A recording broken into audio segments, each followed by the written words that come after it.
मुठभेड़ पर बोले हैं मंत्री कैलाश विजयवर्गीय। उन्होंने कहा है कि नक्सलवाद को खत्म करना केंद्र सरकार का मकसद है।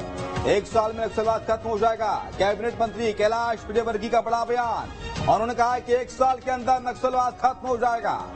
कई नक्सली सरकार की योजनाओं से प्रभावित हुए, कई ने सरेंडर किया तो कई नक्सली मारे गए। बड़ी खबर इस वक्त आपको बता रहे हैं, जहां पर कैलाश विजयवर्गीय का बड़ा बयान सामने आया है। 1 साल के अंदर नक्सलवाद को खत्म किए जाने की बात उन्होंने कही है। नक्सली मुठभेड़ पर बोले हैं मंत्री कैलाश विजयवर्गीय। उन्होंने कहा है कि नक्सलवाद को खत्म करना केंद्र सरकार का मकसद है। 1 साल में नक्सलवाद खत्म हो जाएगा।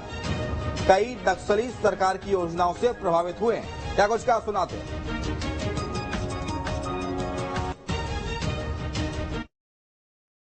माननीय गृह मंत्री जी ने पहले ही कहा कि 1 साल के अंदर हम नक्सलवाद खत्म कर देंगे। एक समय जब 2014 में जब भारतीय जनता पार्टी की सरकार आई थी तो नक्सलवादियों की संख्या 5000 से ऊपर थी। कुछ गिरफ्तार हुए, कुछ सरेंडर हुए और कुछ मार दिए गए। अभी ज्यादा से ज्यादा 1000-1200 नक्सलवादी बचे होंगे। मुझे लगता है कि उसमें से सरकार जिस तरीके से कार्रवाई कर रही, लोग सरेंडर होने के लिए भी तैयार हैं और हो सकता है कि नक्सलवाद आने वाले 2-3 साल में खत्म हो जाए। इंदौर की देवी अहिल्या एयरपोर्ट को बम उड़ाने की धमकी दी गई है और धमकी मिलने के बाद अब सुरक्षा एजेंसियां अलर्ट हो गई हैं। एयरपोर्ट की सुरक्षा को इजाफा किया गया है। इसके साथ ही एयरपोर्ट अथॉरिटी ने इसकी शिकायत थाने में कर दी है। पुलिस ने 351/4 के तहत मामला दर्ज किया है और जांच शुरू कर दी है।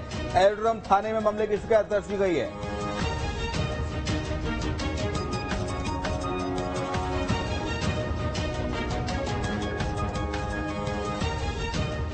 एक मेल आया है जो कि एक गुमनाम मेल है, जिसमें कि थाने एरोड्रम पर एक आवेदन दिया गया है, जिसमें कि एयरपोर्ट अथॉरिटी ऑफ इंडिया के लेटर हेड पर जो इंदौर एयरपोर्ट है उनके जो चीफ सिक्योरिटी ऑफिसर है सुरेंद्र कौरव जी, उनके द्वारा एक आवेदन दिया गया। उनके द्वारा बताया गया कि कल 4 तारीख को मॉर्निंग में 10:59 पर एक मेल आया है, जिसमें कि जनरल शिव 76@redipmail.com से एक मेल आया है और धमकी दी गई है। उसमें इस तरह का कुछ अपठनीय है और उसमें कुछ जो पढ़ने में आ रहा है उसमें ये बताया गया कि हमने सब कई लोगों के ईगो को क्रैश कर दिया है और बूम बूम इस तरह की कुछ लैंग्वेज लिखी हुई है।